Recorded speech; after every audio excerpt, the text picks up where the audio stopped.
All right, so we'll go ahead and get started this afternoon. So thank you again for joining us on this fine and wonderful afternoon. It's been a beautiful day out here thus far, so we appreciate each and every one of you being out here.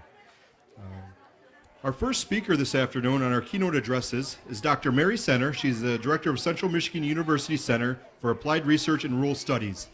And Dr. Center conducted the community survey that we put out through our community and other tribal communities to talk about the use of the land and the buildings here on the MIBS property. So if everyone could please help me in welcoming Dr. Mary Center. She would explain her results and her findings. Thank you. Yeah, thank you so much. I'm so pleased to be here. And you know, I was on one of the tours, and it was so very fascinating that at 1:28 I said to Colleen Green, who is leading the tour, you know, I really want to stay with you and finish the tour, but I'm supposed to be one of the speakers. What do you think I should do? And she said, Mary, for heaven's sakes, leave. And I should have known that. You know, I've taught for a long time, and I do know you can't be late for your own classes. So I'm very happy to be with you. But you know, one of the questions that came up on the tour, and it came up more than once, was the question, what is going to happen to the buildings that are still remaining? Are they going to be repurposed? Are they going to be used for other things? Are they just going to be left as is, or is it going to be necessary to take them down?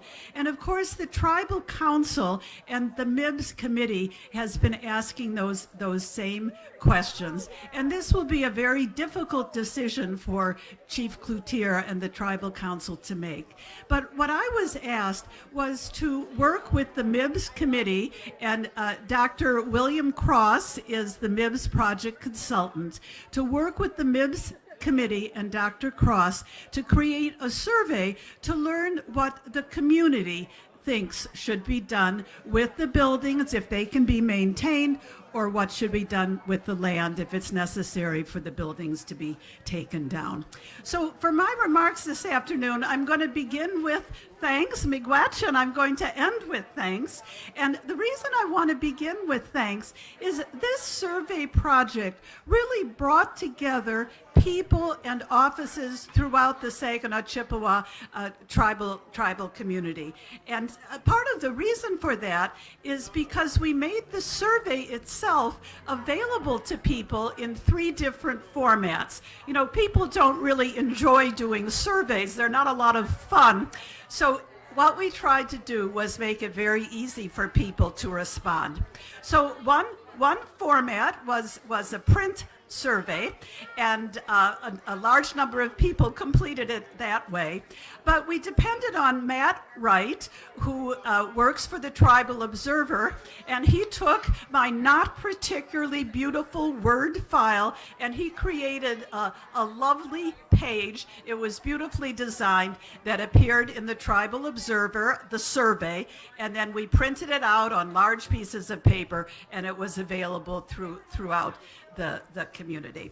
But this print survey had to be distributed to people and then had to be collected. And the staff at Zeba Wing, especially William Johnson, Mr. Willie here, and Anita Hurd, and Robin Spencer, and of course Shannon Martin, were so very helpful, both in distributing the survey and then collecting it. And they introduced me and allowed me to come to the Veterans Day dinner and the Eagle Feather Feast and the Elders Breakfast at Anjawad. And I'm sure some of you who are sitting here today completed the survey at one of those lovely events.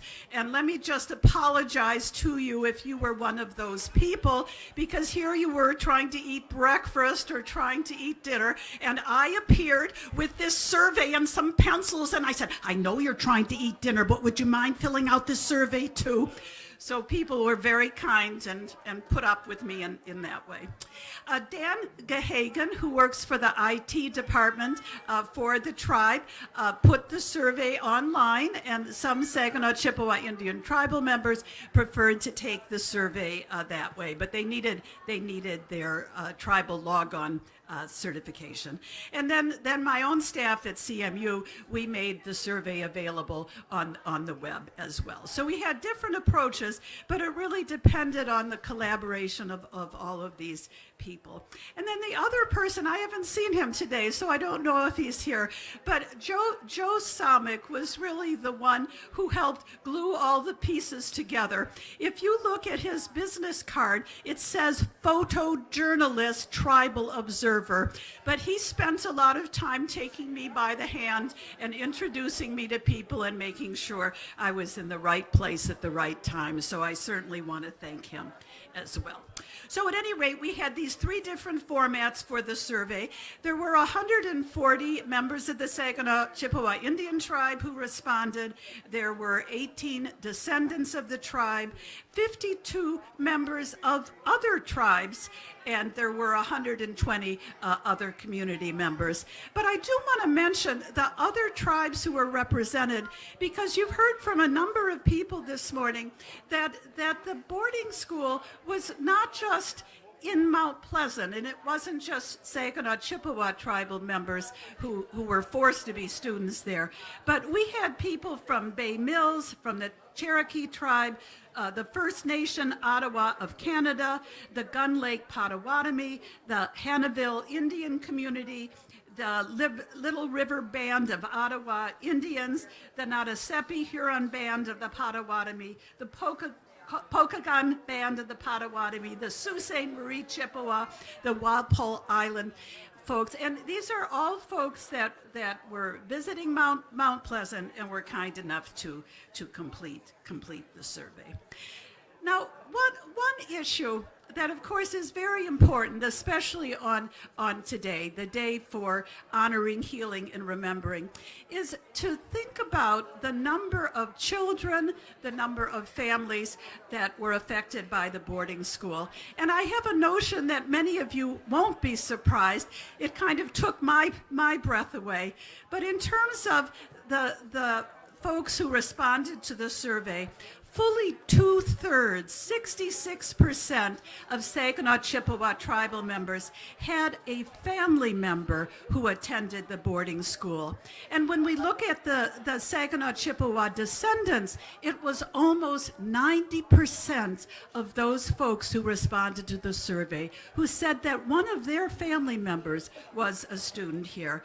And looking at the other tribes, those folks from 15 other tribes, almost half of those individuals, even though they were from all over the state and the Midwest, almost half of other tribal members who responded had a family member who was a student here. So this morning, if you were able to be here, there was a ceremony where people wore around their neck a name of a student who was here and the student's age. And I think we have that tendency to think of the children who were here, and we freeze them in time, thinking they were 8 and 10 and 12 and 15. So we think of those children as sons and daughters, and of course they were sons and daughters. And we think of them as sisters and brothers, and of course they were sisters and brothers. But they are also the beloved ancestors of many of you who are sitting here today. We asked people in the survey who had relatives who were students here, how were those folks related to you? And there were great grandparents, and there were grandmas and grandpas, and there were great aunts and great uncles, there were aunties and uncles, there were cousins. So the boarding school not only affected the children as children, but affected their families. It affected, of course, communities. And this is the day for remembering that. Now, the purpose of the survey was to find out people's opinion about using the land and using the buildings. The buildings, if it was possible to maintain them.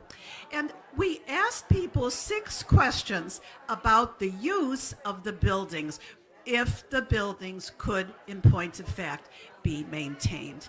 And there was strong support for using the buildings in 3 ways. And those 3 ways were using the buildings for a boarding school museum, using the buildings as a cultural preservation and language revitalization center, and using the buildings as a healing center. And of course, those uses are compatible. A museum, a cultural revitalization center, a healing center. And again, those were the 3 uses of the buildings that received wide support. Now, there were 3 other uses of the buildings that were suggested, but while there wasn't strong opposition, there was certainly much less support. And those 3 were using the buildings for a skilled trade center, for a tribal college, or for a charter school for middle and high school students. But this was making the assumption that the buildings could be preserved, and it's not at all clear, as you know, whether that's going to be possible. So there were 2 questions that asked people if it was necessary for the buildings to be removed. If that was necessary, how would you like the land used? How would you like the land used? And here, once again, there was a strong opinion that came through. In fact, the highest percentage of people said that they would like the land used to construct a memorial wall with the names of the children who were students here inscribed in the wall. So strong support for that, and actually very little opposition. The other question dealing with the land, if the buildings had to be removed, were just to leave the land as land, to turn it into or have it remain as landscape green space. And there was much, much, much less support for that, just, if you will, leaving the land alone. Now, one other finding that I think is really important to stress is that all groups had similar opinions. Now, what do I mean, all groups? There were the Saginaw Chippewa Indian tribal members. There were the descendants. There were the other tribal members, and there was the non-native community. And what I just summarized for you, those findings hold for all those 4 groups. In addition, I thought, well, maybe people who did have family members, those many people who had family members who attended the boarding school, maybe they would have different opinions than folks without those family members. But that's not the case. So whether or not you had a family member, opinions were the same. I thought that people who perhaps had given a lot of thought, had thought most about the use of the land and buildings, might have a different view from people who were concerned but had given the issue less thought, and that wasn't the case.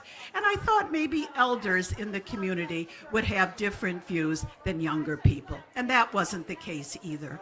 So the good news, though I'm sure this will be a very difficult decision for the tribal council, but the good news is that people tend to agree, if the buildings can be preserved, what to use them for, and people tend to agree, if it's necessary to take the buildings down, how should the space be used. But there was a final question that was an open-ended question. What I've reviewed for you so far forced people to check a box, forced people to put themselves in a box, and of course people do that on surveys, but for such an important issue, having to agree or disagree or say yes or no doesn't fully capture necessarily your opinion. So the question was, do you have other suggestions, in your own words, do you have other suggestions about how the building and land should be used in the future? And people had a wide variety of suggestions: apartments, housing for seniors, a homeless shelter, many different views. But I want to read you a few of these open-ended comments because they're so poignant and they focus so much on our theme today. And I'm going to read you a few from Saginaw Chippewa tribal members and then a few from other folks. So this is from a Saginaw Chippewa tribal member. After ensuring that there are no more ancestral remains undiscovered to be found on the property, there needs to be an internal cleansing of the buildings, as the spirits that still remain inside those buildings need peace. Then those buildings need to be torn down so that the pain and misery that lay deep in the foundations of those buildings are released. Then I agree with the remembrance wall. Maybe place a new building there, not on the original building site, and put up a museum to teach others to learn from their mistakes so that these atrocities are never again repeated. Mount Pleasant people need to finally understand what happened there, the truth, the reality. Here's another comment. I'm just going to read you a few. Another comment from a tribal member, and you'll see how eloquent these are. I feel the boarding school building should be torn down and a new building in its place. It's not the buildings that should be left as a monument, but the emphasis of those children who sacrificed greatly should be remembered. A memorial stone wall with MIB students' names would be appropriate, especially with the many sculpturing artists we have among our tribe. Just a couple more from the tribe. Something to show everyone and educate everyone on what happened there being here. Landscaping would delete it completely from history, and that terrifies me. With perseverance, we, members of the tribe, with perseverance, we are still here. And finally, from a tribal member, using the buildings and land to go towards a good education would honor what our ancestors wanted for our people, but doing it the right way would be a real honor. Many of our people don't need other skills to build success, but this use of the land would be beneficial. Then again, a few comments, not quite as many, from people who are not members of the Saginaw Chippewa tribe. I think we need more than a memorial. We need a place where we can focus on reconciliation with Native Americans, a place where we white people can issue a heartfelt apology and work toward building trust. From that place of peace, perhaps a community center could be built. Another from someone who's not a Saginaw Chippewa tribal member, but maybe a descendant or another tribal member. Keep the buildings as much as possible. This is historically significant. There is much white America can and should learn from this history. Make this a special place to honor the past, respect nature, and learn. Make it a quiet place, a peaceful place. The Zebewing Center is such a wonderful place. It makes a good model. Two more. A place of peace. That's what this should be. A place of peace to learn about the past, and even more importantly, learn how to prevent things like this in the future. A place to preserve history and bring all races together in peace. Maybe start with the differences in the past, then focus on what brings us together. Finally, the ideas presented in this survey all are excellent testaments to the value in knowing our history, while two, never forgetting those we lost and ensuring it never happens again. Thank you for the opportunity to respond. This was to the survey. And I want to close by thanking the Tribal Council, the MIBS Committee, the 339 people who responded to the survey for letting me be part of this project. Thank you for that. I've felt on the projects that I've worked with tribal members on that I have taken more than I've left with you, and I certainly have learned more than I've taught. So miigwech, chi miigwech, thank you for the opportunity.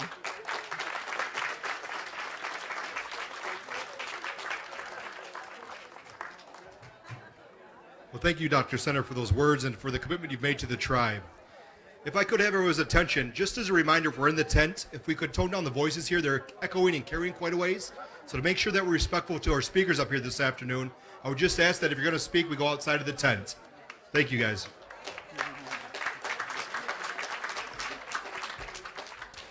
Our next speaker this afternoon is a familiar face to us.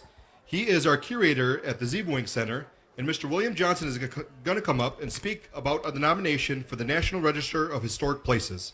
Please help me in welcoming Mr. Willie Johnson. Well, thank you, Eric. So now we get the test, and I'm going to test you on everything that Mary just said. All right?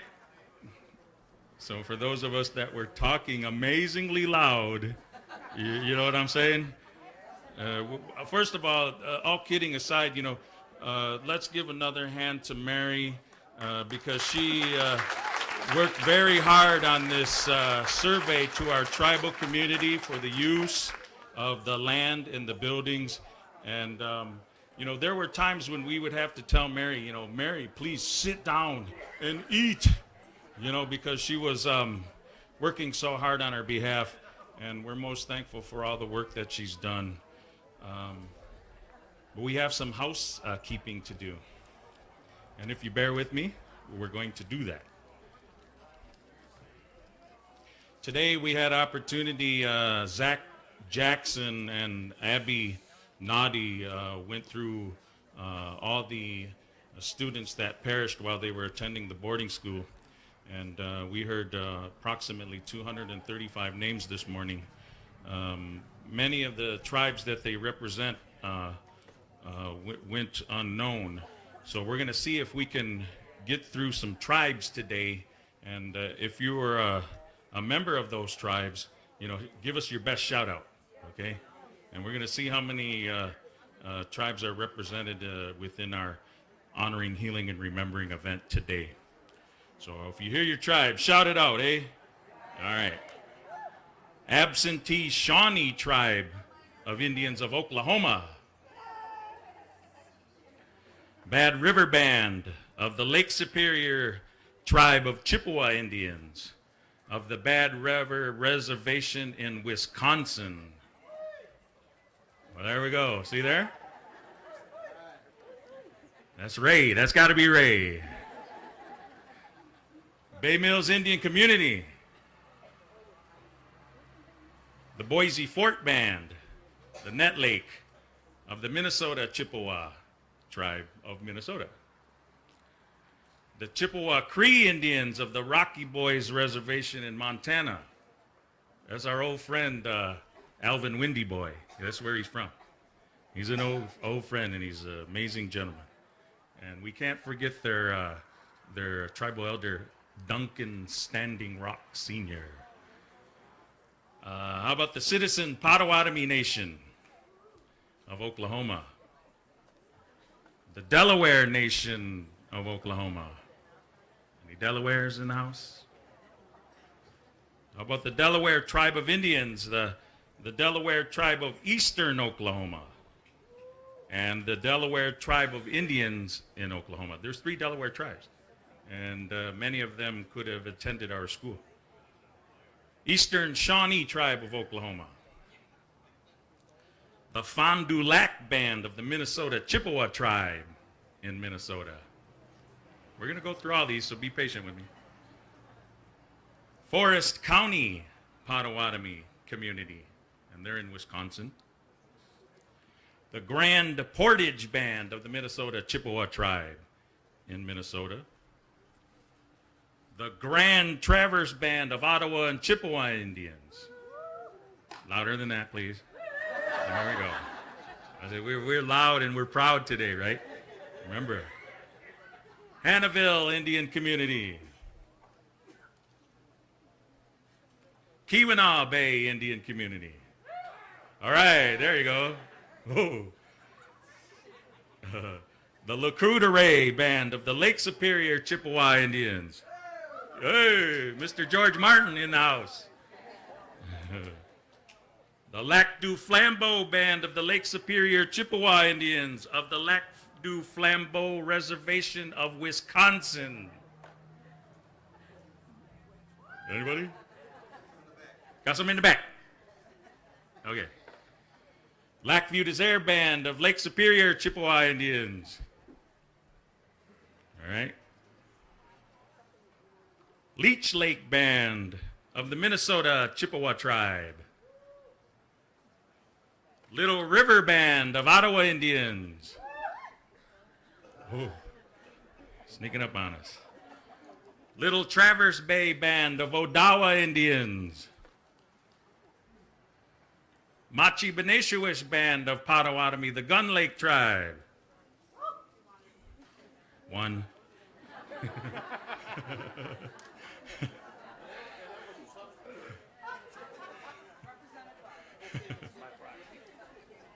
The Menominee Indian tribe of Wisconsin. Mr. David Greeno is our friend with the Menominee Indian tribe of Wisconsin. Miami tribe of Oklahoma. The Mille Lacs band of the Minnesota Chippewa in Minnesota. Nottawasepi Huron band of the Potawatomi. Whoa. The Ottawa tribe of Oklahoma.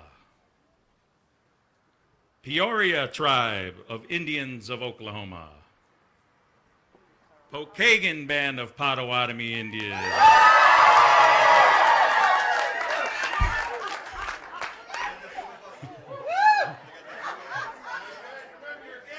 We're 3 fires, right? We're glad you guys are on our side.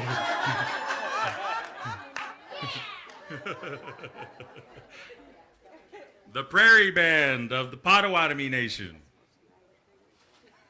The Quachin tribe of the Fort Yuma Indian Reservation in California and Arizona. These folks are aboriginal to the state of Michigan as well. And they ended up in California and Arizona, of all places.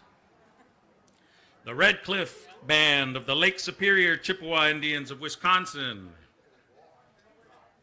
Red Lake Band of Chippewa Indians in Minnesota. The Sac and Fox Nation of Missouri in Kansas and Nebraska. The Sac and Fox Nation of Oklahoma. The Sac and Fox Tribe of the Mississippi in Iowa. That's a mouthful. Saginaw, Chippewa, Indian Tribe of Michigan. Thank you. Sault Ste. Marie Tribe of Chippewa Indians. Whoa, all right. The Seneca and the Cayuga Tribe of Oklahoma. The Seneca Nation of Indians, also known as the Seneca Nation of New York. We're getting there.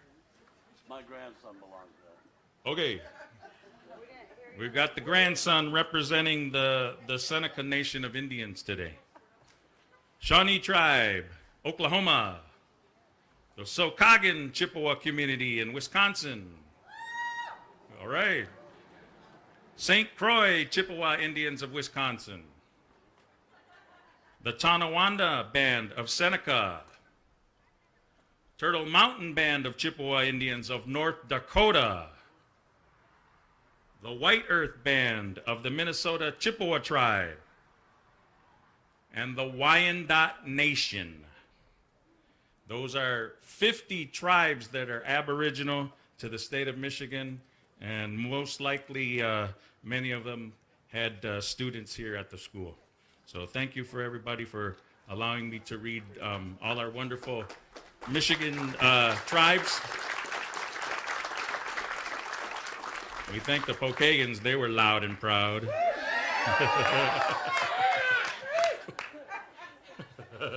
too short not to be Pokagon. All right. I love it.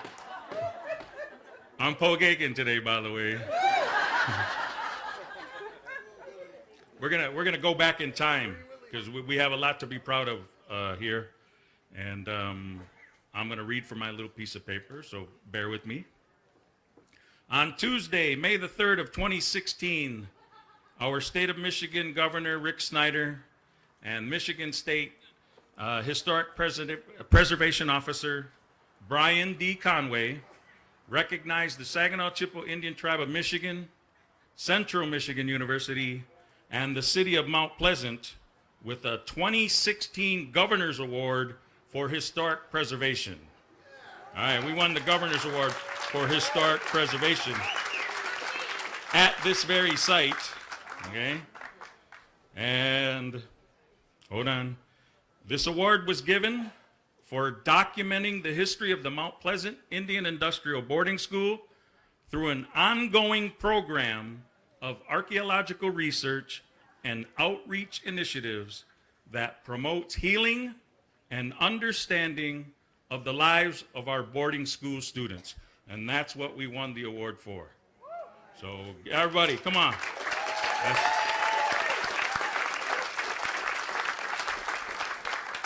And Dr. Sarah Surface Evans of Central Michigan University is our principal investigator. So Dr. Sarah, where are you? Stand up. Does everybody see her? Here she comes. She's coming. There she is.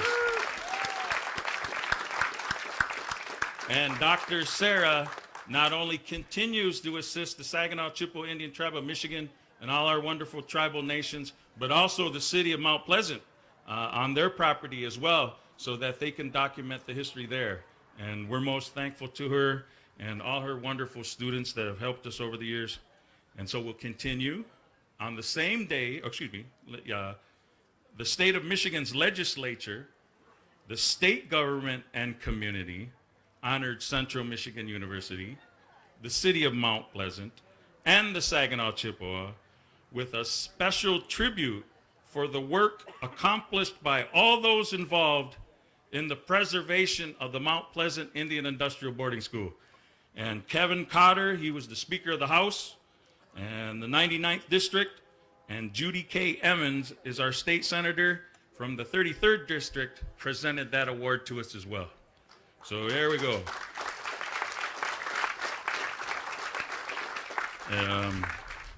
We're awesome together, right? Right? Marilene's shaking her head. Yeah, I see her over there. All right. Now we get into the good stuff. As if that wasn't awesome. All right. On January the 13th of this year, many of us, the Zeboing Center staff, and Dr. Sarah was with us, and Shannon Martin, our director, Michael Fisher from our planning department, we had an opportunity to travel to Lansing, Michigan, and at the State Historic Preservation Review Board meeting, we were honored with the Mount Pleasant Indian Industrial Boarding School being approved to the National Register of Historic Places. Yeah.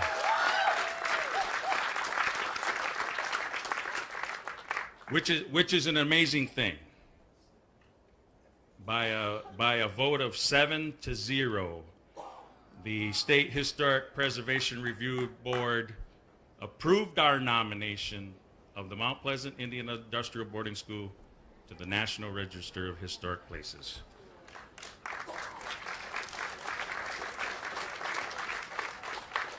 That's a major accomplishment. And of course, Dr. Sarah Surface Evans from Central Michigan University had a lot to do with that, as well as her wonderful students who were amazing writers and researchers assisting the Zebra Wing Center to get this work done. And without Dr. Sarah and her students' help, we probably couldn't have done it. So one more hand for Dr. Sarah and her students. She's got her cool rock and roll shades on today. So you know, she looks pretty hip. And she's crying, you know, so once again, we traveled to Lansing, and we were able to introduce ourselves in the language, Nindawe, Maganaduke, all my relations, Makade, Wase, Yamaguns, little black, shiny light, prismatic stone, little black diamond I am, Ojibwe Anishinaabe, Ojibwe Anishinaabe, Saginaw, Aking, and Donjaba, from the Saginaw, Chippewa Indian Tribe of Michigan. And now Wissa Mendan we Medewian. I'm seeking the Medewian way of life. And so we opened up in the language of our ancestors as best as we could. And because we understand that our language is a sacred gift of our Creator.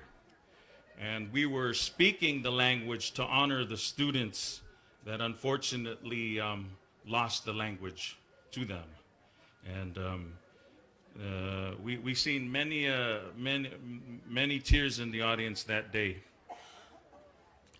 On April the 9th of 2013, the National Park Service formally approved the proposal of the Saginaw Chippewa Indian Tribe of Michigan to assume certain state historic preservation office duties within our tribe's reservation and on tribal lands in Michigan.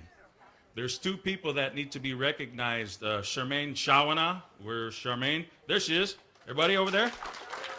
Charmaine was our very first tribal historic preservation officer. And Charmaine went to travel with her husband Zozep to learn the language. So unfortunately, Charmaine, we lost Charmaine to learning the language, okay? And then Mr. John Graveret Jr. became our Tribal Historic Preservation Officer. So where's John? We meant to do that. So John Graveret is here. I know he's here somewhere. And John was acting as our Tribal Historic Preservation Officer as well. John is an amazing man, and he chose to assist students with learning disabilities. So John is a minority male teacher in the classroom, assisting those with disabilities, learning disabilities. And how could we keep them? You know, and we said, John, you're going to have to go take care of your business with the students, and we support you either way. And then I became the interim Tribal Historic Preservation Officer. And along with my NAGPRA duties, many NAGPRA duties, and then also assisting the Saginaw Chippewa as the curator, that makes for a full-time job, believe me. And so we have the triple threat between Charmaine, John, and myself. And now John is coming back to us as our THIPO intern.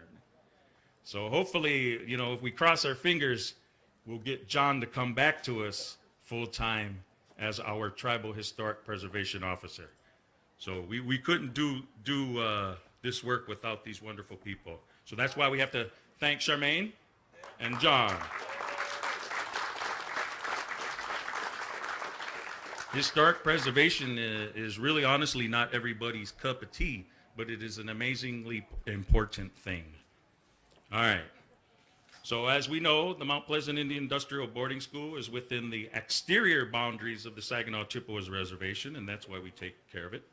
One of our primary responsibilities is to nominate eligible properties to the National Register of Historic Places, which is what we've done, right? We've already said that. Mount Pleasant Indian Industrial Boarding School to the National Register of Historic Places. It's our first one. So let's move on to new things, and we'll get some more properties to the National Register. That's what we're going to continue to do. And of course, one of our primary duties is to advise and assist, as appropriate, federal and state agencies and local governments in carrying out their historic preservation responsibilities. And that's why Nancy is here. Nancy Ridley, our city manager, City of Mount Pleasant manager. Everybody? We've been working side by side on behalf of this big, entire 320-acre parcel. The City of Mount Pleasant owns the bulk of it, and the Saginaw Chippewas own a nice little chunk. And we can't forget our very own Mayor Ling. She's in the audience right there. Come on, another hand for Mayor Ling. And these guys are just amazingly wonderful people to work with. And the work sometimes gets a little difficult, but we manage to work together collaboratively and cooperatively. And we're going to continue to do that. So on October of 2010, Public Act 208 was signed into law by Governor Jennifer Granholm. You guys remember Jennifer Granholm? And she authorized the land conveyance to the City of Mount Pleasant and the Saginaw Chippewa Indian Tribe, which is this entire 320-acre parcel that we know as the Mount Pleasant Indian Industrial Boarding School property. We had to walk the Saginaw Chippewa Tribal Committee through an interest survey and a land conveyance survey, which we did. And then we were able to purchase the land associated with the boarding school. And on April 24th of 2011, the Saginaw Chippewa Tribal Council approved the land conveyance. So everyone, you are on Indian land. Well, you guys can do better than that. You are on Indian land. And let's not forget our friends from the City of Mount Pleasant who divested some of their property to the Saginaw Chippewa Indian Tribe of Michigan. The grounds that are associated with the small girls' dorm, right, Anita, to the south of us. They donated that portion to us and the historic building that it sits on. So we're most thankful to the City of Mount Pleasant for all their kindness and caring. And we'll have opportunity to rehabilitate that building, we hope. Cross our fingers. All right. So on October of 2011, our Saginaw Chippewa Tribal Council sanctioned the Mount Pleasant Indian Industrial Boarding School Committee, and they've been just so awesome and working really hard, and they're putting on the annual Honoring, Healing, and Remembering event. And this place, boarding school committee was here to transform this property to remember the Mount Pleasant Industrial Boarding School children and to reflect the historical significance.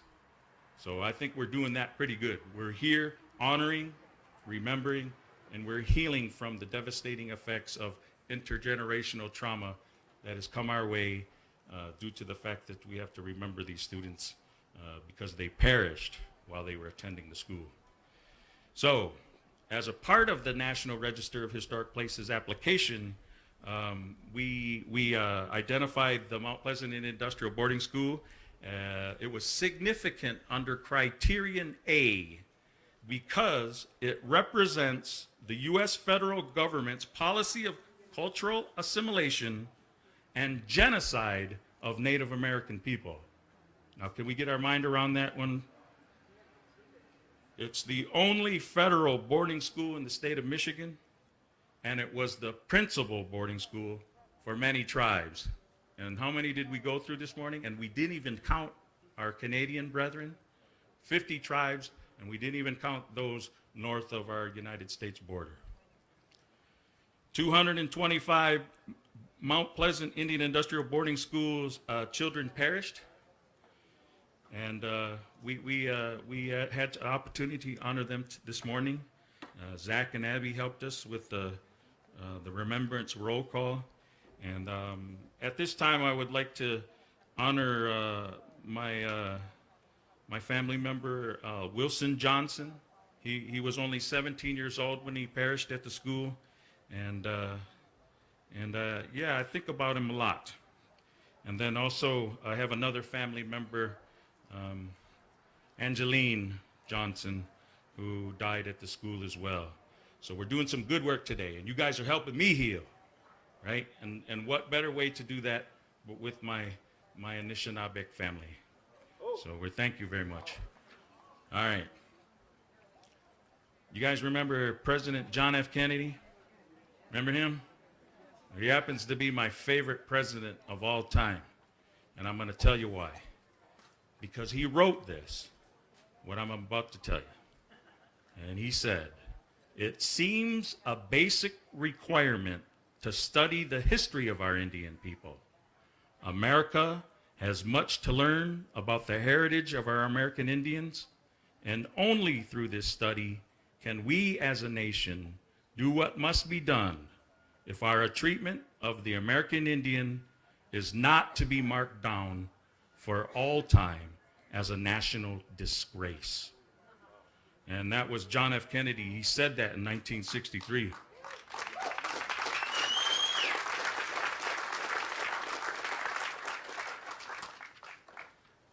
I have to tell you my John F. Kennedy story that means so much to me. On the 50th anniversary of his death, my heart was heavy, and I was amazingly sad for weeks at a time about that. And I was praying to the Creator and to the Lord and anybody that would listen, to please take this pain away from my heart, because I feel so close to President John F. Kennedy. And then we were at work one day, and then my wife Darlene called, and she said, "Willie, there's a big, gigantic eagle in our backyard." And she called me at would have been 2:00 p.m. Eastern Standard Time. And then we know President Kennedy died 1 hour earlier in Dallas, Texas. So the eagle showed up in my backyard at the time that Kennedy passed away. And I took that as a sign from our Creator that he was thinking about me and honoring me with the spirit of John F. Kennedy and what he means to all of us. So that's a beautiful story, and yeah, I was pretty emotional that day. We have a beautiful Mount Pleasant Indian Industrial Boarding School curriculum. You might have seen it over at the table where the silent auction is. And it's called the American Indian Boarding Schools, an exploration of global ethnic and cultural cleansing. Many of you are wearing the little sticker, the little Agents of Change sticker. And it tells the history of the Native American boarding school experience. Dr. Amy Lone Tree is an old friend of ours, and she's an assistant professor of American Indian Studies at the University of California in Santa Cruz. And she wrote this about our guide. And she said, "This brilliant guide developed by the Zebra Wing Center is compellingly well-written, well-researched, and pervasively argues that we must use the knowledge gained from it to work towards healing and restorative justice. And as educators, we could not hope for anything more to have a resource that helps us bring the finest in current scholarship to our classrooms, and perhaps most importantly, a resource that inspires students to become agents of change, to assist in addressing a great historical wrong, the legacy of which is still very much a part of the present." And for those that may remember, last year, our very own Saginaw, Chippewa, Zachary Zamora got the boarding school into his history class, that curriculum, and he was honored by Lansing High School for being that agent of change, bringing it to the teacher's attention so that the students could learn about the boarding school era and its students, and the coolest thing about it was he got to be a keynote speaker last year. And he was amazingly nervous, but he persevered through speaking in front of everybody, and he even got his story told in the Saginaw Chippewa's Tribal Observer. So we're most thankful to Zachary. So wherever he is today,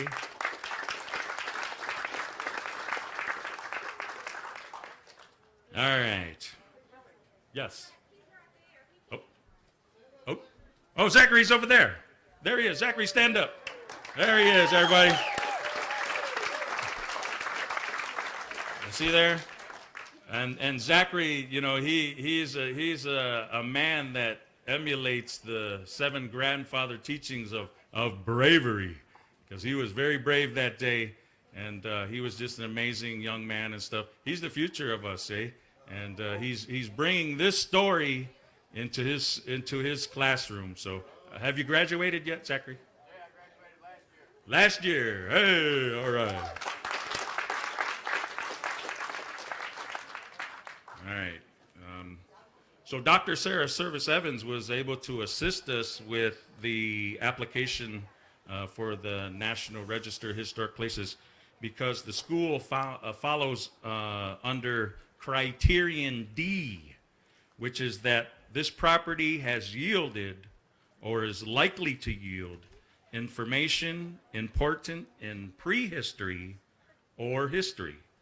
And of course, we won that Governor's Award once again for documenting the history of the Meads Mount Pleasant Indian Industrial Boarding School through an ongoing program of archaeological research. And without her help, we could never get this work done. She's been, please correct me if I'm wrong, you've been on the school grounds over three seasons of archaeological investigations, and we've identified 4 archaeological resources on our property that the State Historic Preservation Office recognizes with its own unique number. So that is really awesome. Michael Fisher, he's not with us today. Michael Fisher was on our Mount Pleasant Indian Industrial Boarding School Committee, and Michael is off now to, where, does anybody remember? Georgetown, of all places. He's at law school. And he said, Willie, he said, you know, he told all of us that he really would hate to step down from the boarding school committee, but he's going to go to Georgetown to study law, to become a lawyer, so he can come back to the Saginaw Chippewa and help us where we need the type of help that he'll be able to provide. Georgetown. I only read about Georgetown in books. Oh, jeez. And so anyways, Michael, the reason why I'm calling out Michael is because he spoke to the State Historic Preservation Review Board on that day, and he let them know most eloquently what the site and the designation for it means for the Saginaw Chippewa, but for all the tribes. And you guys, if you would have been there, you would have loved him. So, Pokagans, you would have loved him. Yeah. All right. So, one of the people that we is not with us today is Dr. Bill Cross. Dr. William T. Cross. He's the Mount Pleasant Indian Industrial Boarding School Committee Project Manager. So Bill's off traveling because that's what he likes to do. And he's probably in Albuquerque somewhere. And without his effort as the project manager and working with Mary to survey the tribal community for the use of our land and our buildings, it would be hard to do. Anita is right here in front of us. Anita Hurd's our Zeboing Center Research Center Committee, Anita Hurd, Zeboing Center Research Center Coordinator. She's on the committee, and she knows how hard it is to do all our work at Zeboing and then attempt to assist on the committee, right, Anita? So without Dr. Bill, it would be very difficult to do. We owe so much amount of debt to Dr. Mary Center from CMU's Center for Applied Research and Rural Studies. And once again, we thank her for all her diligence on our behalf and all her strength and her resilience, working hard on behalf of the Saginaw, Chippewa, and all the tribes. And if it wasn't for her, we wouldn't be able to do the things that we do. So we're most thankful for her. And we are planning for the future, just to let everybody know, in regard to the boarding school, the land and the buildings, and the things that we're trying to determine is if the buildings can be rehabilitated at an affordable cost. And we also been talking about ways that we can use the building. So that's what I said, I'm going to test you, right? So what did Mary say were the three, top uses of the buildings? Mary, you want to hear this? Museum. Language and cultural revitalization. And a healing center. All right. Did you get it? All right, you passed the test. And then unfortunately, if the buildings have to be removed, we have to talk about, how we're going to use the property. But we're going to do our very best with Dr. Bill, to seek out funding, to do our very best to make sure that we can preserve this history as best as we can for the future generations, which you guys have saw firsthand this morning with all our tribal youth this morning, right? Yeah. We're going to shed our mortal coils before we know it. But these young people are going to learn from our awesome example. And the boarding school and the students and the whole era will be the titanium in their spine so that they can stand up, they can be proud, and they can smile, and they can be happy, and they can be healthy. Right? All right. So with that, we definitely thank everyone for your time and your attention. The Mount Pleasant Indian Industrial Boarding School sits on the National Register of Historic Places.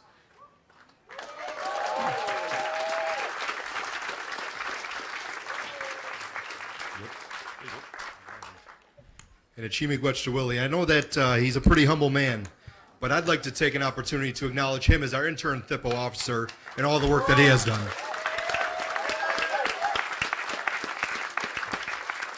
And Willie, a lot of the things that we do, we couldn't do without you, so we appreciate that. Before we join our next guest here, we're going to have her down on the floor here with a presentation. So just give us a few minutes here to move the podium. Get up, stretch your legs. We will start that one in just a few minutes. Daisy Costas will be our next speaker, and I will introduce her once we are all set. So thank you. Get up, use the bathroom, get some water. We will resume in just a few minutes.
My privilege and pleasure to introduce Daisy Costas. She was a resident at the residential school in Canada and is a survivor of the Shingwalk boarding school. I'd like to tell her story and some of the experiences there. So please help me in welcoming Daisy Costas up as she shares her stories with us.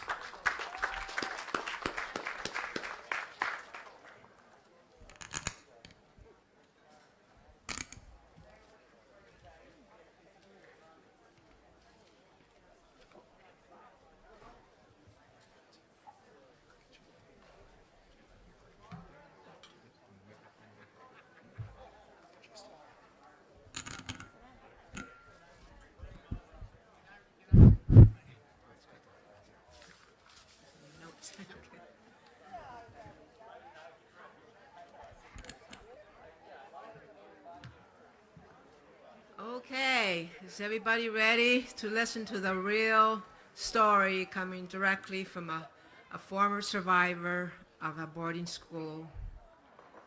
And a lot of people that I know that went to boarding schools are never hardly have time or don't want to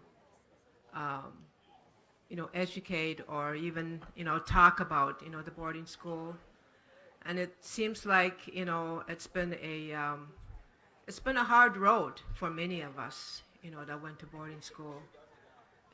We didn't want to think about it, and it was one of the hardest things that anybody could do, is to tell their story, because it, especially if a lot of nasty things happen there, with you as a student. And many of us, experience that hardship of abuse, and especially sexual abuse.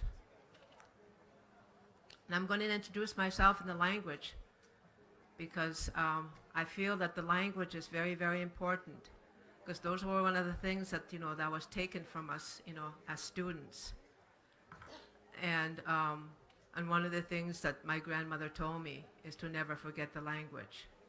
And she was the one that encouraged me to be able to go, and someday that I'll be able to come back and help my people in many ways. In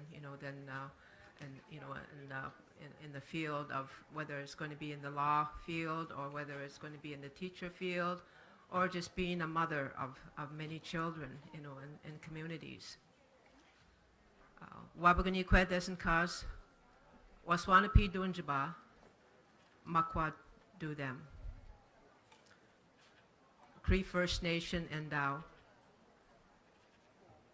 James Bay, Jibamat Siwan. And I just said, my name is First Blossom Woman, and I'm from the island that overlooks the water. And my clan is the Bear, and I'm from the James Bay area, where that's a huge body of water, that's been been there for many centuries, and where a lot of my people still live there, thousands of years. And so first of all, I want to introduce our boarding school. This is our boarding school. Album, to say that it's like a bird rising, and that's the representative of the crane. There's a lot of crane clans up in that area, and the crane is rising to educate and reconcile, with the through education, and through the Shingwalk Indian Residential School, center, that's housed over the Algoma University now, is a place for us, for us former students to be able to meet there, and share our stories, with the people in that area and other communities. And quite a few years ago, our whole school system with the boarding schools, they had to, the government, we had to sue the government, for what happened in the boarding schools. And to this day, it's still going on. Where they hired a group of attorneys, and also through the school system, to come forward. And so we had to go through a program where everybody, to tell their story of our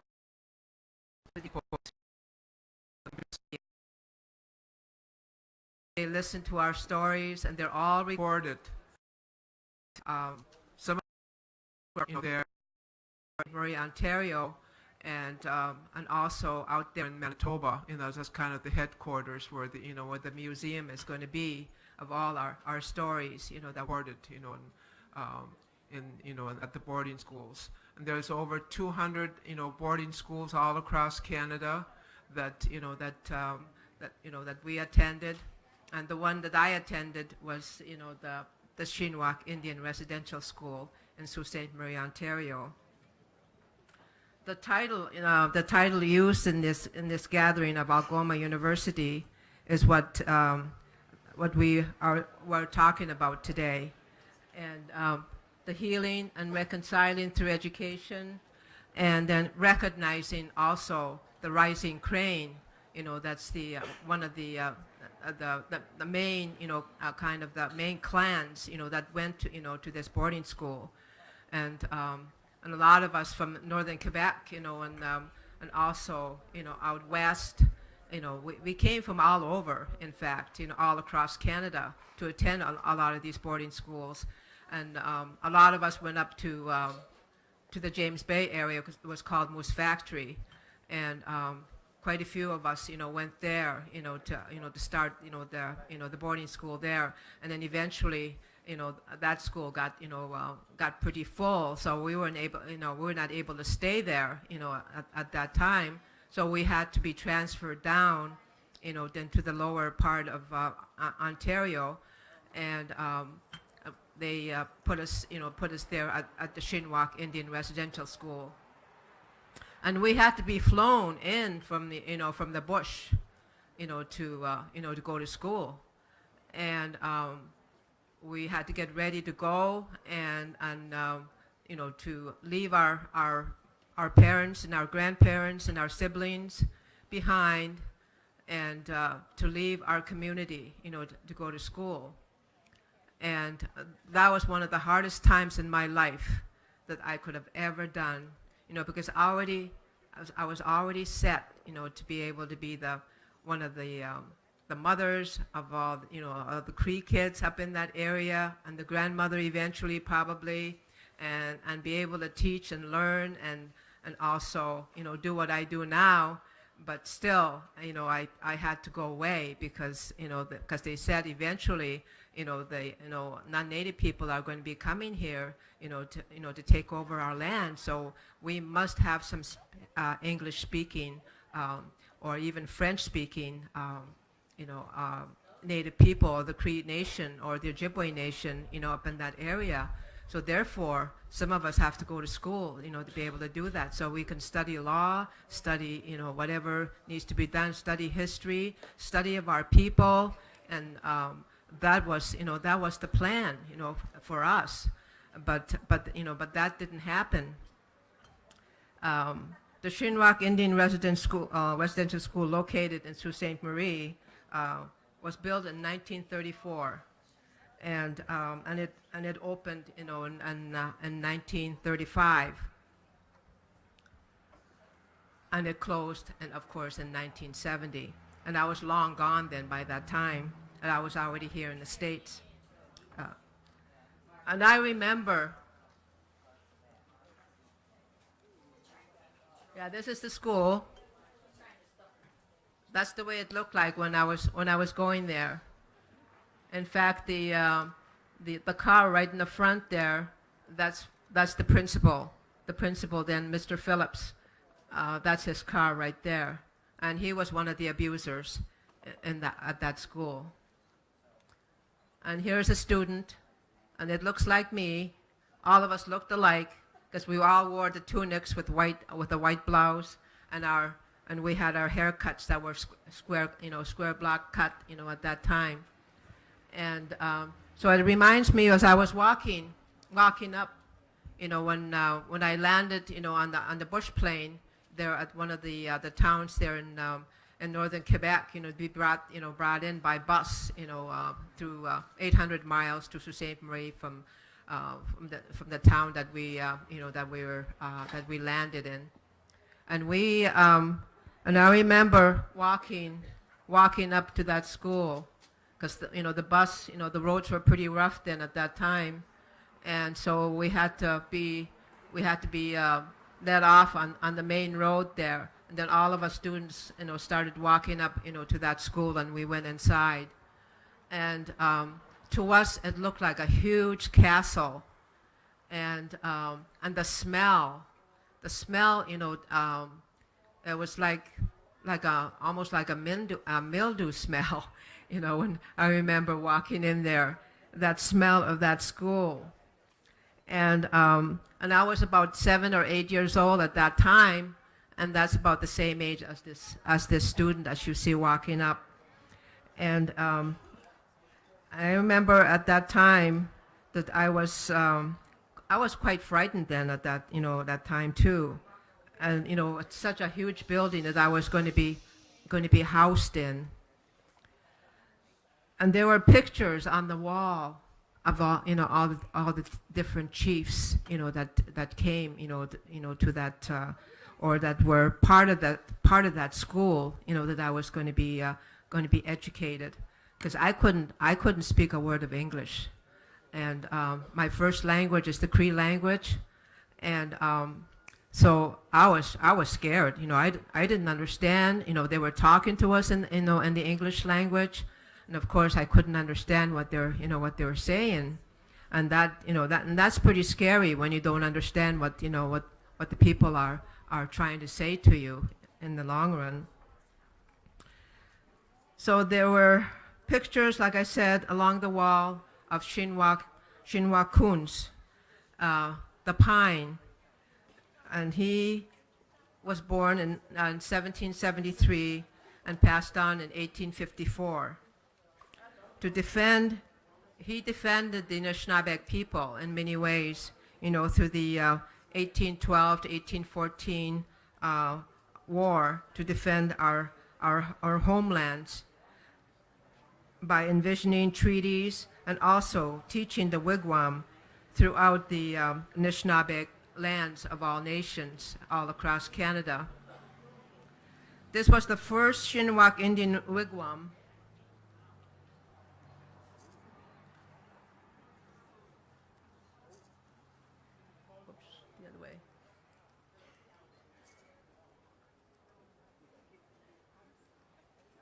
This one was the first teaching wigwam that was built. It was more like a mission, church kind of built by the St. John's Mission of the Ojibwe people.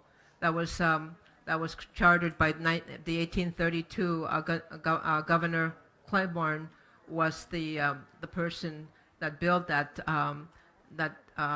teaching wigwam, and it was on Pim Hill. And I remember climbing that hill, and really didn't even know where that school was. That was built there right in Sault Ste. Marie. When I was going to school there, and Reverend William Murray of the Anglican Church and the Chief Shinwak's band in 1833 had something to do with it also then too, and helped with the building of that mission school.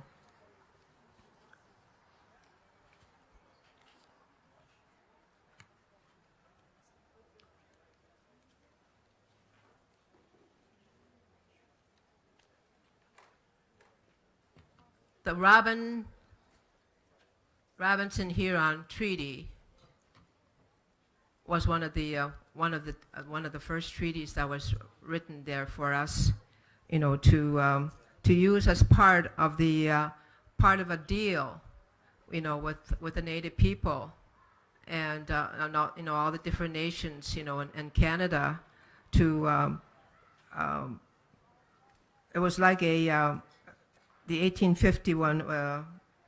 It was like a I guess you can call it a deal to be able to trade, your land, for your students to be able to go to school.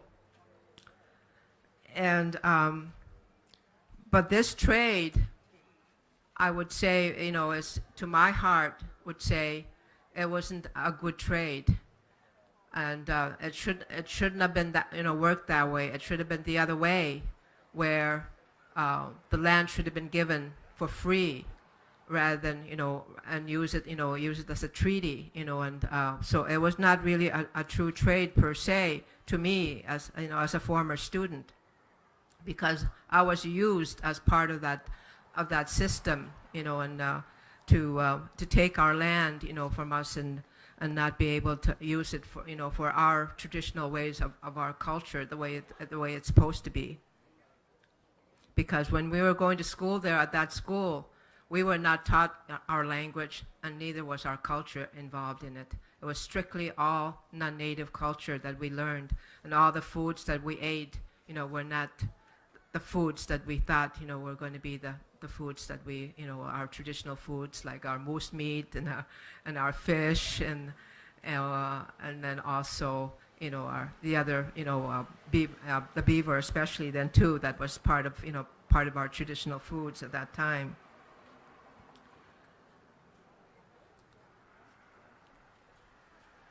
It was created, this Robinson Treaty was created in trade to give up our lands, to create boarding schools all across Canada, and there was over 200 of them that were built. And most of the Anishinaabe people all across Canada, over 200 schools that were built in the lands that that the native people lived on. So they had to move away, of course, and in their lands to so a school could be built, and that especially the Garden River Reservation, and also the Batchewana Nation also, that was part of their land also then too, they had to give up. And so here's all the school and how it started, and it started as a mission school, and then over to the St. John's Mission in Garden River, and then the other one is just was right behind the main one that's in the bottom right there, and that's one of the old schools of the original Shinwak Indian Residential School. And this is more of the newer one, and the newer one has got some additions to it now, and it's Algoma University now, and it's been kind of been rebuilt on the extensions on the right hand side, and also on the other side. So you can't really tell when you walk into that school. It has completely changed. You can't even recognize it, when you walk in there, where the dorm was, or where the dining room was, or where the playroom was. The lower part was where all our playrooms were, down in the lower part of that school. And the second levels were the dorms, for the junior girls, and then the upper levels were the intermediate, and also all up to the top were the senior girls, at that school.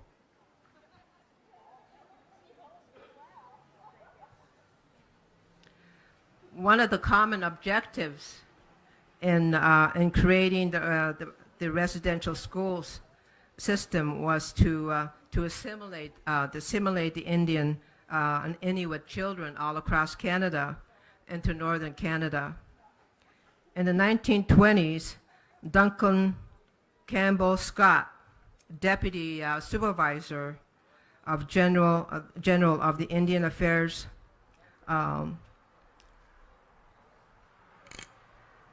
looked to fix the Indian problem.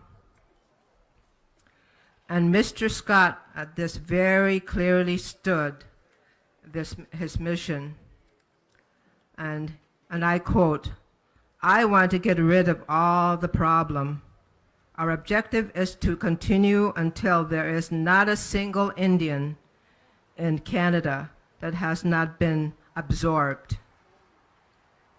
According to Scott and the government policy, the residential school system was designed to kill the Indian in the child.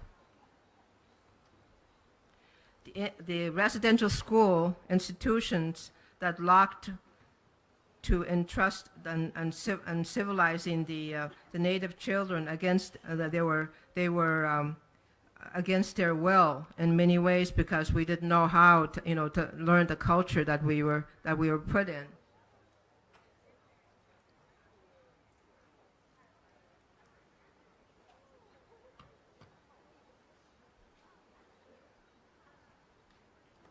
The system stripped away our identity, our language, and our culture of our indigenous ways as a people. There are very many children that were lost in their indigenous way of language and culture, attending residential schools. When they were returned home, many found that they were not able to communicate with their parents and grandparents, because the Cree language was the only language that our parents were able to speak. So therefore, the communication, we lacked, in many ways, and we had learned the ways of the non-native culture, and so therefore it was kind of a loss to our grandparents and our people up in that in that area of northern Ontario, all up into the James Bay area, northern Quebec, and also all the way up into the Inuit country.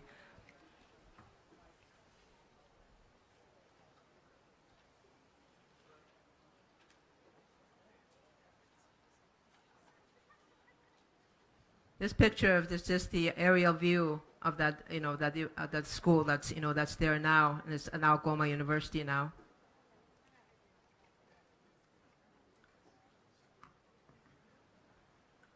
Mr. Dan Pine Sr., 1900 to 1992, was the grandson of Shinwa Kuntz. And he was the one that, kind of brought us together as former students. He started to, we would go there to go visit the Garden River Reservation and go visit him and the other, grandfathers and grandmothers that we were getting teachings from that we had lost before, and we had to go visit, those original teachers that we were not allowed to be able to go see, and so Dan Pine was one of the grandfathers there at that time, and I quote at what he said, when one time we were meeting there, and the Shinwak school never closed, he said. It just entered a new phase of development. It has to be given a chance to finish what it started. It has to put people who went there, the people that went there, that will care. Bring the people together. Let them gather, and they will know what to do. And this was the time that as students started talking about maybe having having gatherings.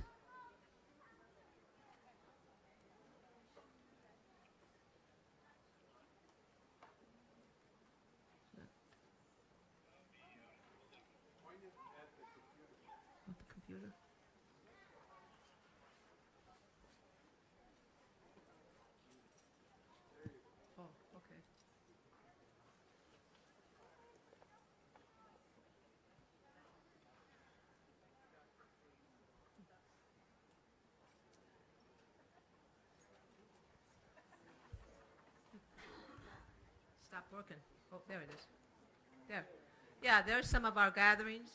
There, our first gathering was in 1981, and I was already living here in the States at that time, and had graduated from high school, and I'm going to college at that time, and so therefore I missed that first one in 1981, and then our next one was in 1991, and then on to 96, 2000, 2002, 2006, 2011, and 12, 13, 14, 16, and then we're going to be having another one coming up in August. That will be the 2017 one.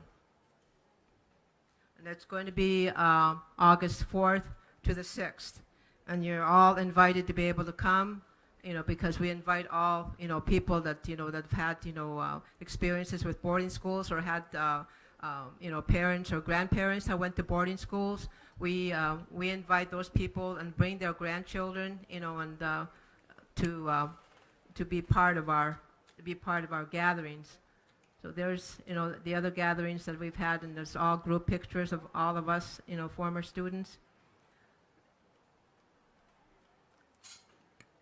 And these are our former students. We're starting to starting to gather, to start having meetings and planning, for how we're going to get funded, so we can continue on with our gatherings. And I'm kind of one of the students there. That's part of that that group. That's we call them the children of Saginaw Association. That's what we called ourselves. And here's a group picture of some of the students that that possibly were helping us to make things move forward. And then over to the right hand side is our memorial for all students all across Canada, and also we included all boarding schools in this continent of the northern continent. And this is the award that we received, and I was president at that time, when we received that award, and it was just a real nice way for the city to be able to be awarded, that because we were just bringing back a lot of the stories, of our former students at that time. And here's another group of young children, and some of those children that that we kind of put a yellow mark on them. They're over on the right hand side. Cecil, Rod, and Angus Embram. They were one of the former students of this school at that time, and they went here also. So you could see their faces, and they all look similar to to some of the kids that went to this school also then too.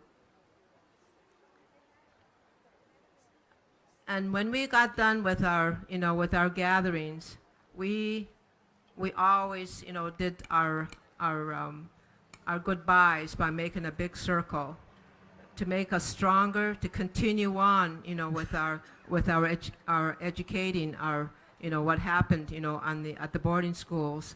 And it was just one good way to be able to continue on, and it made us even stronger when we did that, to gather in a circle like we did.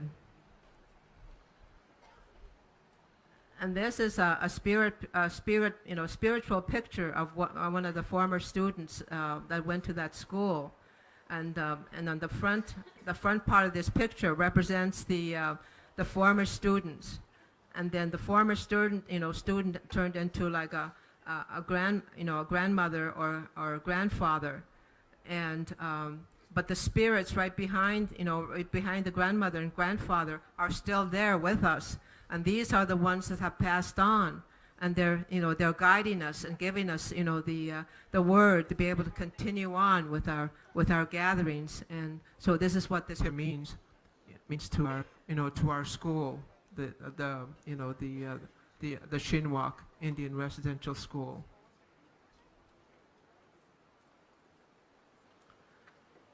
And this picture of this is the children of Shinwak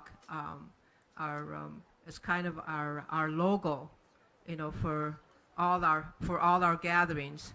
And most of our gatherings has this picture, and every time we have a gathering, this is put on there, and it represents the how the eagle has been, part of us, when we were going to school there, and how our elders down below is a person, there, and he's lifting up his pipe, to give us strength to keep moving, towards, the real story, to be brought forward and not hidden anymore. And all the students are down in the bottom, and it's got two pine trees on each end to represent, the chiefs that were there at that time, and earlier in the 1800s to start up the school, and so that they're involved, and then also, and all the,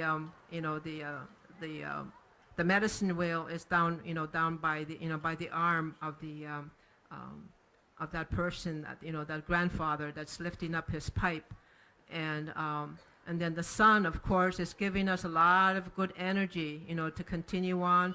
Then also all our spiritual ancestors, those little to the left and to the right, our ancestor spirits are there, and the eagles are holding them up, to be able to continue on with our stories and be able to stay strong, and so we can share, the story of our people, that, what happened to them, at that school. And of course, a lot of the kids all across Canada, there was a lot of sexual abuse, like I said, and of course, we had to go through like a whole system where we had to go to court, to sue the Canadian government, for what happened, at those schools, and a lot of us were compensated, at that time, after the hearings were all settled, and of course, they knew that that there was a lot of sexual abuse, because a lot of the students came forward and told their story of the abuse that they received, when they were at that school, and that school that I went to, the Shinwak, was good and it was bad, and it in a way I felt like that I had learned something, that I would have never learned if I had stayed back home, and I would never learn to speak the the English language, and then of course I still speak speak my Cree language, and and that's because I was a little bit older. I was about 8 years old, and I was already, pretty much, learned my culture, and I still, I would go back home, in the summertime, for June and part of June and July and a little bit part of August. We would go home. Then we'd have to go back, when school would begin in September, and we would stay there, for the whole year. And I was there for 13 years at that school, and did a lot of different things with with the people that that I had to learn from, the teachers, and I had good relationship with a lot of my teachers because I was eager to learn the language, the English language, and one of the schools that I went to when I got to high school. She was a real good English teacher, and I think she was offended of the different things that she heard about Native people, and then I told her, I said, I can speak my language, and so she said, well, I'm going to be, you guys are going to be doing speeches, she said, as part of your class, and so I said, would that be okay if I, if I wrote my, my report or my speech in, in English, and then translate it over to the Cree language, and I'll be able to give it both ways. And my English teacher said, by all means. And when the principal knew this is what I was going to be doing, they had the whole school from 9th grade up to 12th grade come to the auditorium and listen to me speak in the, first I spoke in the English language, and then I switched over, to the Cree language, and they said, we had no idea, that you were able to speak that, your language. I thought you had forgotten it, like many of the other students that came through here, they were not able to speak the language. And but most of us that came up from the northern Quebec and northern Ontario area, we, I think a lot of us, we still speak the language. We still speak the Cree language, because a lot of the Crees on the east side and the west side, we speak to each other in the language when we get together.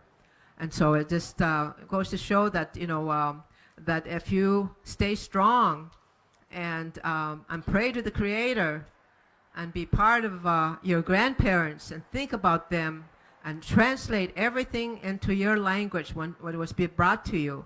And that's what I did. And it was just so hard. And I was just so slow, because a lot of the words in English, there was no Cree word half the time. So I had to kind of make up a few words every once in a while to kind of make it, sound, the way it's supposed to sound. So our language is so descriptive in many ways, because it describes everything that's around you. And the spirit of that language, it's just so important, to our people, because that's the way the Creator, that's what the Creator gave us, to be able to speak that language that's so important to us as a people. Because if we don't have a language, where's your culture? Culture is going to be lost along the way, and if you don't have your language. And I say, go to the language camps, because we're going to be doing all kinds of language camps, there at Manistee, down up the Odawa tribe at the Bishabi town, and I'm going to be going down to the Pokagon, and then also to the Gun Lake area. I'm down there teaching about the cultural ways also then too. And I just love it to be able to be the grandmother, in those villages, that I just love. And the kids are just so eager to learn all about, the cultural ways, that's been lost here along the way, because when we bring those, those cultures back to the community, the language comes right in, and that's so important. Okay, miigwech for listening.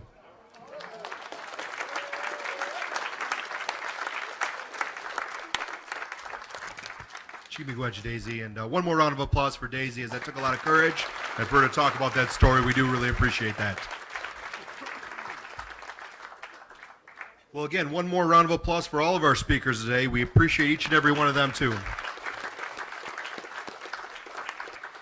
All right, at this time, we are, in lieu of time, and we know some people have traveled a ways to be with us today, we are going to get ready to move things on back to the infield here. We're going to have the Jingle Dress Healing Dance and Ceremony take place. We'll give you guys about 15 minutes to get ready and get around, use the restroom, get some beverages if you need, but we will transition there, and we'll be ready to start about 3:30 p.m. this afternoon.